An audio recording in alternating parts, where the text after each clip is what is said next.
해양은 뭐가 있냐면 그 원자력 중에서 그 원자력 잠수함을 만드는 거예요. 근데 그거는 뭐 지금 제가 얘기하지 않더라도 네이버에 들어가시면 그 클릭이 있으니까 뭐 클릭한 다음에 그걸 일회용으로 보시면은 참고가 될 거예요. 알겠습니까? 그래서 그렇게만 알고 있는데, 그래서 그 전에 어떤 일이 있었냐면 우리나라에서 이제 그 북한에 대해서 신경을 많이 썼죠. 문 대통령이. 그런데 남북 연락 사무소를 갖다가 설치했었는데 걔들이 그걸 폭파시켜 버렸어요. 아시죠? 그러면 그건 무슨 얘기냐면 그 연락 사무소를 만들기 위해서 우리 혈세를 대갖고 돈을 많이 갖다 투자한 거거든요. 집을 짓고 땅을 하고 해갖고서 거기서 해갖고서 이제 했는데 그걸 이제 파괴시켜 버렸단 말이에요. 한국 재산이죠, 이게.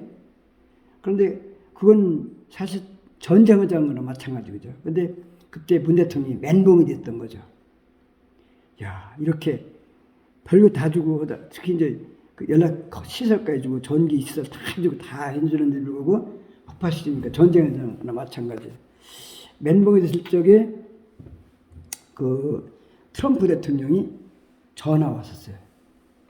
뭐라고 했냐면, 당신 지금 그 연락사무소 파괴된 것에 대해서 상당히 신경 쓰지 않느냐. 그래서 너무 걱정하지 마라. 그래가면서 트럼프 대통령이 내가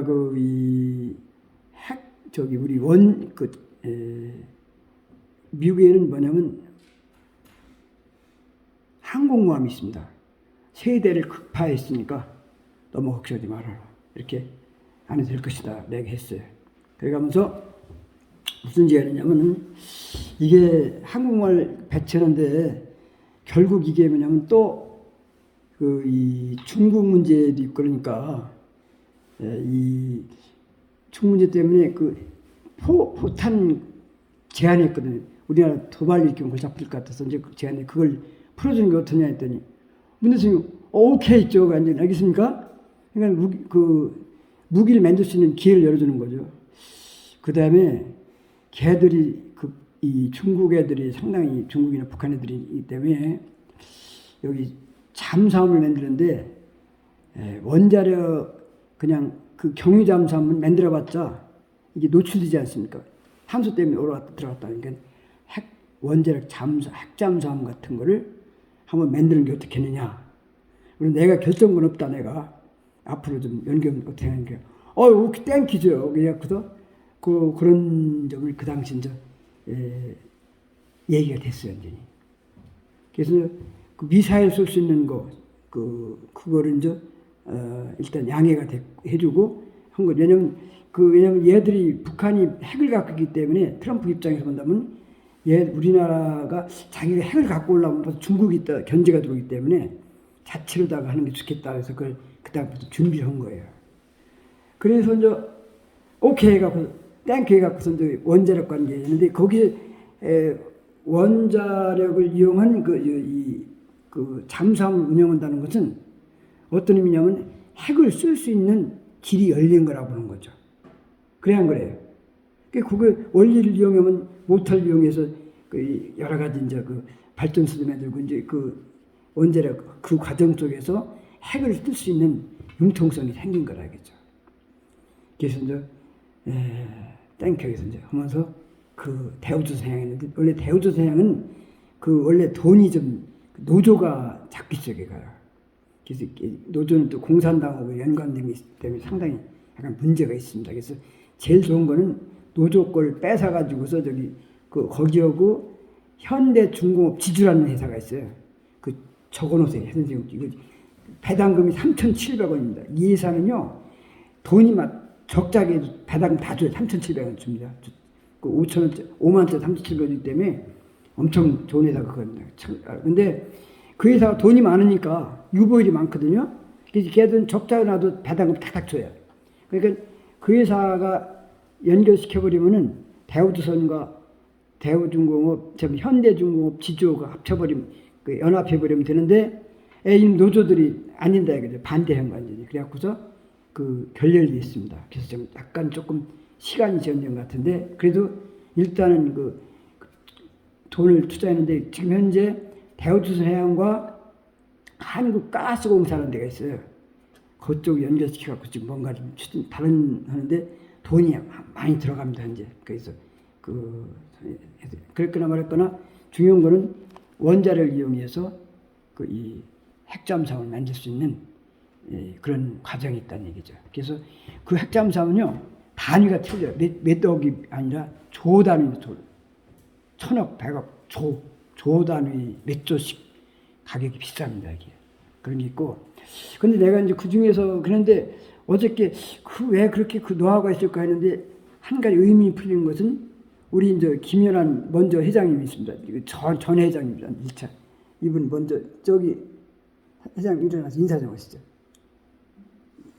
저기 우리 한번 어저께 안 오셔갖고 인사. 지난번에 유승찬 사장님입니다. 인사 좀 하시죠.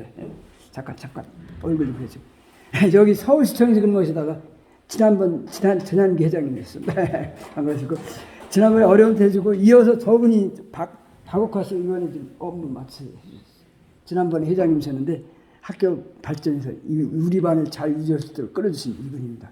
이분 안 했으면 어떻게 본다면 정말 메아리 없는 절규가 될 정도로 힘든 상황이었는데 이분이 잘 지켜줘서 이렇게 우리 반이 활성화되는데 크게 도움이 되어 있고 이제 우리 경향은 무진 발전한 것입니다. 근데 먼저 그 김연한 회장이라는 분 있죠?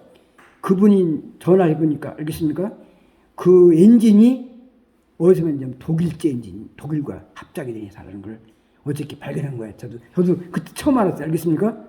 그래서 그 대우그룹에서 그 대우그룹 새마을 공장장 했고 그 신성통상시켜서 주주도 했었고 당시에 그 역할을 많이 했던 분이신데 대우그룹에서 이제 어떤 초창기 멤버입니다. 그 일을 너무 많이 갖고 상당히 컨디션이 안 좋아요.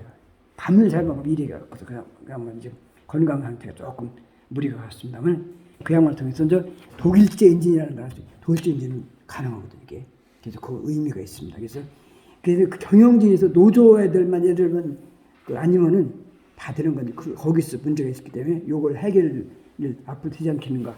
중요한 걸 그쯤에 안 되죠. 쌍용자동차도 공산당 노조 때문에 망한 거 아닙니까? 쌍용자동차. 그런 게 있어요. 그래서 그러나 이제 일단 그런 기술이 있기 때문에 뭔가 좀 약간 기대를 해볼 수 있는 부분이 있다는 얘기입니다. 그래서 우리는 이제 핵을 부분적으로 쓰는 거고 여기서 발전시켜 나가면은 그 두산중공업 있지 않습니까?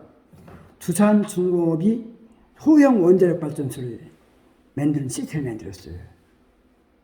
이거는 뭐냐면 우리나라와 미국과 바이든과 이제 같이 우리나라는 원자력 발전소에 관여하는 우리 원래 미국에서 기술을 받았습니다만 웨스팅하우스에서 받았어요. 근데 제 동생이 한국전력 원자력 건설부 1등으로 합격됐어요, 걔가. 근데 거기 있을 때 걔는 공부하다 나왔는데 나중에 그만두고 나와가지고서 저 대한항공을 갔는데 거기 한국전력이 있는 게 좋아한 건데 원자력이니까 그 당시만 찜찜한 생각이 들어가더라고요. 뭐냐면 방사능이 나오자니까 걱정돼서 이제 반대했는데 거기 있는 것이 상당히 걔한테 잘한 선택인데 그 당시 거기가 12만 원이면 대한항공은 30만 원 월급 많이 줬긴 했어. 초창기.